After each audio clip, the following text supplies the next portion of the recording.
ano tayo nito guys. Mag-ihaw din kasi ako ng isda. So, ano natin, mag-ihaw din ako nito or magsogba. Sarap-sarap ito guys, lalo na sa gulay. Ito po ito yung laman niya. Bagong-bago pa talaga. Burot ito sa amin. Tawag namin dito burot. So, pakita ko yung presko na burot. Saka ito tulay. Tulay na isda or dried fish na siya. Ito po, pakita ko din yung ano niya. Presko pa siya, hindi pa siya bulan. Ito, kalaki ng ano. Maganda ang laman. Hindi po ito maalat guys. Ano, basta hindi ito maalat. Iba yung ano, sobrang alat kasi makita mo yung mga puti-puti dito. Oh. May mga asin-asin. So, ito hindi. Ayan. Ito yung iihaw natin. Ito yung borot. Ayan. Ito po siya. Ito tulay. Ito, iwan ano ito sa ano? Tagalog. So, ito yan siya, oh. Ito yan siya. Ito, oh. Ito siya. Yan. Ito siya. Ito yun siya. Tapos, ang ito, hanapin natin kung saan yun. Ito rin siya. Yung ito siya, oh. Ito rin siya. Tuyo na. O dried na siya. Tingnan nyo, ito siya, oh. Saka ito. Ito, hindi ko alam. Wala ito, oh. Walang tuyo dito na ganitong isda. So, meron akong ihaw. Ito po ihaw natin. Sama dito. Yan, may ulam na tayo.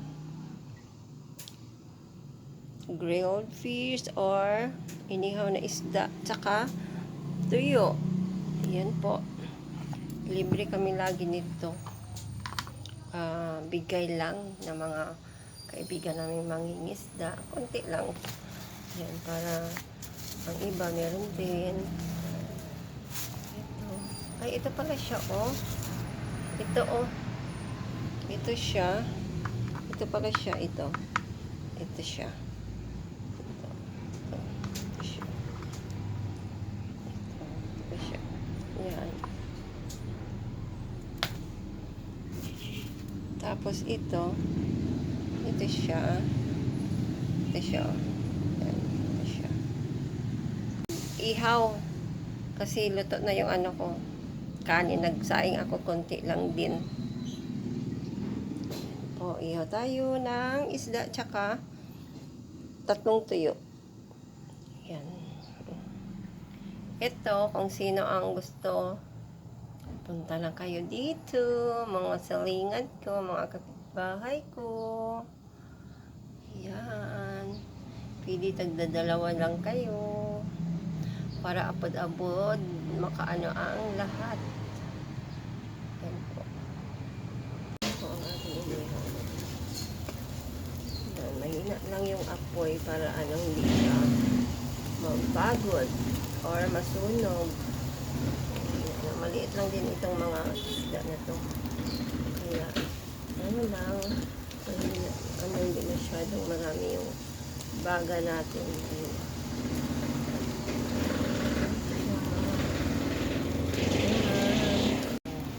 Baliktad natin.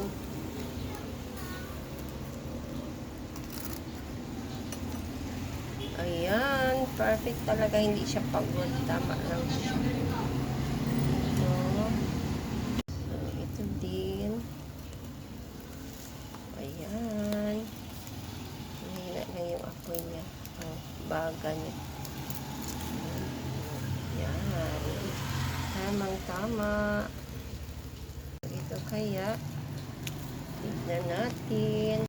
So, ito po.